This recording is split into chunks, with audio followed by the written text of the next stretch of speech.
Halo bro, selamat malam. Assalamualaikum warahmatullahi wabarakatuh. Salam otodidak. Ketemu lagi dengan saya, mekanik otodidak. Jadi pada malam hari ini Mas Bro, saya ingin share kepada Anda, kepada teman-teman sekalian ya, teman otodidak khususnya ya, untuk semua intinya ya kan, untuk subscriber saya juga. Terima kasih ya sudah subscribe ya. Jadi yang akan saya share pada malam hari ini itu adalah cara menghidupkan engine di bawah, maksudnya tidak di dalam sasis ya. Jadi di bawah ini bisa berguna untuk teman-teman pada saat teman-teman setelah overhaul engine yang harus di running di bawah ya. Itu akan lebih mudah kalau kita di running di bawah Mas Bro. Untuk pelengkapan unitnya juga untuk pelengkapan lain-lainnya juga lebih mudah. Karena nggak jengking-jengking ya kan. Kalau di atas sasis tuh aduh terbatas ya. Sakit ya, nungging-nungging, kepala muter engine juga susah lah. Susah lah intinya kalau di atas itu. Oke, tapi pada video kali ini akan dijelaskan oleh teman saya yang namanya itu dia elektrisian ya. Dia orang elektrik luar biasa ya, master ini. Master elektrik saya ini master. Itu namanya Mas Kavi. Oke, kita lihat videonya. Ini kita simulasi test running engine di bawah ya, strip 8. Nah, jadi yang harus kita lakukan untuk di ECM, kita pasang dulu ya untuk power ECM-nya ya, terutama 24 volt.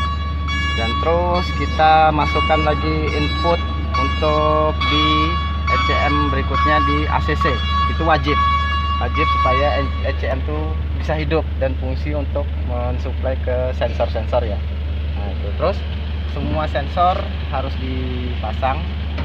Contohnya ini rail tracer, ini fungsinya untuk membaca pressure fuel yang di common rail. Ini fungsinya on off untuk menghidupkan engine atau mematikan engine. Kita mematikan fungsinya ini. Terus ini kita starternya menggunakan sama. Ini starternya juga kita lewat di sini supaya lebih safety ya. Kita starternya di sini, jadi kita bukan starter di situ ya.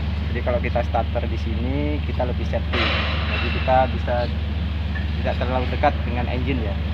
Nah, kalau semua sudah terpasang dengan benar, sensor semua terpasang dengan benar, itu engine pasti hidup. Oke, running. Pertama ini harus di on dulu ya untuk ECM-nya supaya semua sensor berfungsi dan membaca dengan baik. Setelah itu kita hidupkan untuk startingnya. Kita coba hidup atau enggak engine-nya ya. Coba ya.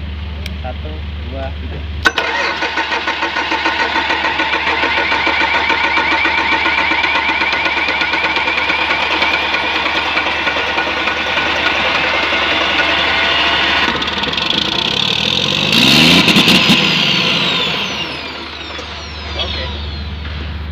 Oke, guys, terima kasih. Oke, sama-sama. Oke Mas Bro ya, saya jelaskan lagi agar lebih mudah ya, agar lebih paham ya. Saya maksudnya yang paham gitu loh. Agar lebih paham maksudnya. Oke, untuk kita dapat menghidupkan engine di bawah, maksudnya di bawah sasis ya, di luar sasis, maka kita harus membuat satu simulasi kabel ya, khususnya untuk menghidupkan engine PC408R Komatsu. Maka yang harus kita lakukan itu Mas Bro, yang pertama kita harus memberikan inputan kepada ECU ya. Caranya kita harus menarik kabel ya, kita menarik kabel. Di sini nanti ada switch pemutus ya, switch pemutus yang pertama ini untuk memutuskan arus yang masuk ke dalam ECU. Lalu di sini ada switch pemutus kedua, yaitu untuk memutus motor starter.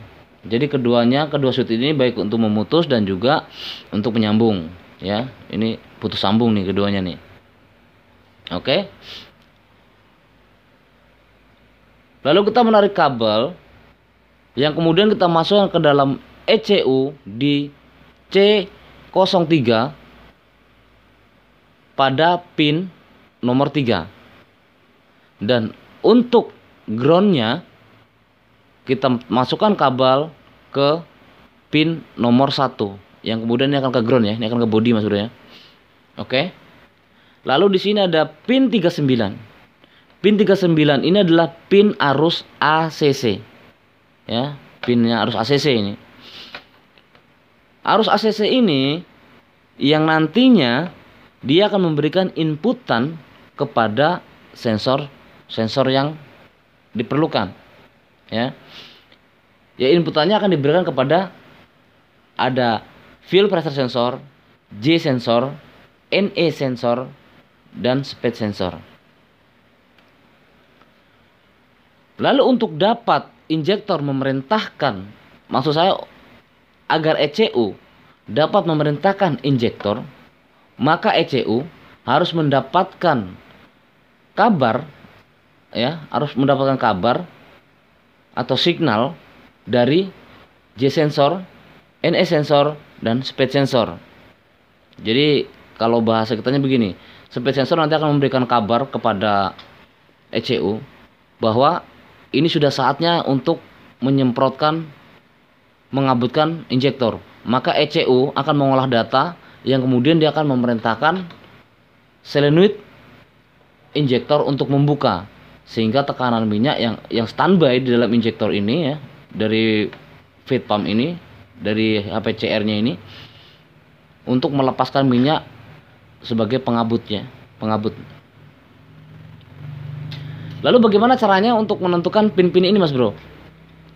Di video saya sebelumnya pernah saya jelaskan bagaimana cara menentukan pin, baik itu di ECM ataupun di controller ya. Terus bagaimana juga menentukan menentukan kabelnya ya, menentukan kabelnya baik itu untuk di ECM ataupun di controller. Jadi di video saya sebelumnya pernah saya jelaskan masalah menentukan pin ini ya, menentukan pin. Dan hati-hati untuk menentukan pin ini Mas Bro, karena setiap tipe engine walaupun dia sama-sama Komatsu, ibaratnya dia sama-sama PC400 ya, sama-sama PC400, tapi apabila dia sudah strip 8R dengan strip 8LC itu ada perbedaan. Maka kita akan mengacu kepada shop manualnya ya, khususnya untuk di diagram atau di data controllernya ya. Oke Mas Bro. Ya Mas Bro, ini adalah gambar yang sesuai dengan buku ya. Ini gambar ECM-nya atau ECU-nya. Di situ dilengkapi dengan pin-pin yang sudah ada Mas Bro ya. Dan untuk menentukan pin-pinnya, maka kita harus melihat daripada tabel yang sesuai dengan shop manualnya Mas Bro ya. Agar apa? Agar kita tahu pin letaknya di mana dan tujuannya kemana, dan agar kita tidak salah untuk menentukan pin-pin tersebut. Oke Mas Bro, itu aja mungkin yang dapat dibagikan. Semoga ini bermanfaat ya, bermanfaat untuk saya ya. Jika untuk teman-teman otodidak, untuk teman-teman subscriber juga ya. Oke Mas Bro, pesannya tetap ya, pesannya sama.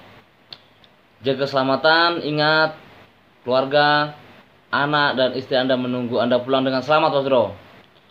Oke, selamat malam. Assalamualaikum warahmatullahi wabarakatuh. Salam otodidak.